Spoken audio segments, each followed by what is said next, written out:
सौम्या द्विवेदी जी। राधे राधे महाराज जी। महाराज जी, मेरा प्रश्न है कि जब मैं अन्य लोगों को भगवत मार्ग की ओर प्रेरित करती हूँ तब कभी कभी मेरे स्वयं का भजन एवं नाम जब प्रभावित होता है, प्रतीत सा होता है। ऐसी स्थिति में क्या मुझे दूसरों को प्रेरित करने के स्थान पर केवल अपने साधन पर ही केंद्रित रहना चाहिए? हाँ, होगा, प्रभावित हो जाएगा, क्योंकि अभी कोई सिद्ध तो आप हो नहीं गए। वैसे जो प्रचार करने का कार्य है वो जब तक अपने में दृढ़ता ना आ जाए और जब तक अपने भजन में, अपने अभ्यास में हम निरंतर रहे, अच्छा आज से नहीं है, बचपन से है, तो अब भगवान ने सेवा दी है तो हम ये सेवा मान करके सुनाया और उसके बाद तुरंत सब डिलीट किया, किसी से नहीं मिले, मानो ऐसे खत्म खेल। अब वहां बैठकर चिंतन नहीं कि मैंने क्या बोला, कौन मिला कर, पूरा डिलीट, शांत से अपने भजन में जैसे लगे। अब वो पूरा एकांत में दिन भर जो हमारा चला उसका जो आनंद है, अनुभूतियां है, वो आप लोगों को थोड़ी देर के लिए दिया और एकांत हो गए। अगर हम स्वयं परिपक्व नहीं हुए तो हमारे उपदेशों का प्रभाव किसी पर नहीं पड़ेगा।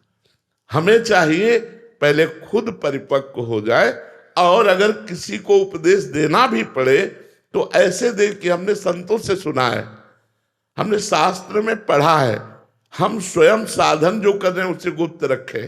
यही चूक हो जाती है। मर्जी आप तो गुरुजन आचार्य हैं, तो आपके अनुभव तो जो हमारे लिए एक प्रेरणा स्रोत होते हैं, बट जब हम साधक किसी दूसरे को समझाते हैं तो अपने अनुभव साथ जब प्रस्तुत करते हैं तो बाद में खालीपन सा लगता है। हाँ, नहीं चला ही नहीं सकते आप, जो आप नियम लिए हो आपका चल ही नहीं पाएगा, क्योंकि ऐसा सिद्धांत नहीं। जैसे आपको राधा नाम में आनंद आने लगा, आप 4 घंटा जब किए, आपको लगा यार परिवार के सदस्यों को भी दे, क्योंकि आनंद में, या अपने मित्रों को दे, या जो मिले। तो जहां आप ये किए कि हम तो 4 घंटे जपने में कितना आनंद मिलता है, आप 10 मिनट भी जपिए, अब आपका 4 घंटे भजन नहीं होगा। आप देख लेना उसमें विघ्न पड़ जाएगा, अगर होगा भी तो आनंद रहित होगा, आनंद नहीं उत्पन्न हो पाएगा, शुष्कता आ जाएगी। इसलिए आचार्यों ने कहा है जब तक आप दृढ़ ना हो जाएं तब तक किसी को अपनी बात ना बताएं। अगर चर्चा करनी है तो हमने वृंदावन में सुना संत के मुख से कि अगर नाम जप किया जाए तो जीव का मंगल हो जाए, बस। राधे राधे महाराज जी। महाराज जी, कई बार ऐसा होता है कि हमारे प्रियजन या मित्र होते हैं, उनके साथ कुछ दुर्घटना घटित होती है तो उनका भगवान से विश्वास उठ जाता है, और ये देख के हमको मन में बहुत दुख होता है कि आप भगवान से दूर नहीं हो सकते, तो उनको हम किसी भी तरीके से प्रेरित करते हैं कि फिर उस वजह से हमें अपना खुद का बताना पड़ता है कि हमारे साथ भगवान ने ये ऐसा करा, ऐसा करा। यही घाटा हो जाता है, यही घाटा हो जाता है। लेकिन महाराज जी, उनका दुख नहीं देखा जाता, ऐसे वो जो रहता है कि देखता भगवान से बस आप मतलब नहीं, वो मत मोड़िए अपना। अपने अपनी जो साधना और अपने ऊपर जो कृपा है, जब तक सिद्धावस्था ना आ जाए तब तक उसे वर्णन नहीं करना चाहिए।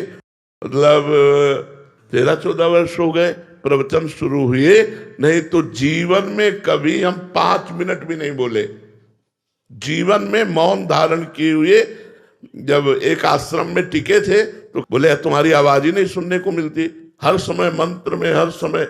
अगर हम कभी किसी से व्यवहार नहीं किया, आज तक हमारा एक दोस्त नहीं है, आज तक हम किसी से मित्रता नहीं की। अब जब भगवान ने प्रेरणा की कि आप प्रवचन करो, तो अब वो संभाल रहे हैं। हमारी सामर्थ्य प्रवचन करने की नहीं, भगवान। तो लंबा समय व्यतीत हुआ 13 वर्ष से, और इस समय 55-56 की, जो 57 की आयु हो, और 13-14 वर्ष से शुरू हुआ है प्रवचन करना, तो बीच का जो समय गंगा किनारे का और वृंदावन का, वो तो स्वयं में रहा ना। तो वो परिपक्व भावना ही सबका मंगल कर रही। तो हमें चाहिए अपनी भावना को गुप्त रखकर संतों की बात बता दे, जिससे उनका विश्वास बने या ना बने, और भगवान पर छोड़ दे कि हे भगवान आप इस जीव को संभालिए, कहीं आपसे विमुख हो गया तो अनंत जन्मों तक भटकता रहेगा। ये हम अंदर से बोले, और उसको जो संतों से सुना है वो ऐसे बोल दे। अपना अनुभव और अपना भजन ना बताएं तो आपकी उन्नति होती रहेगी।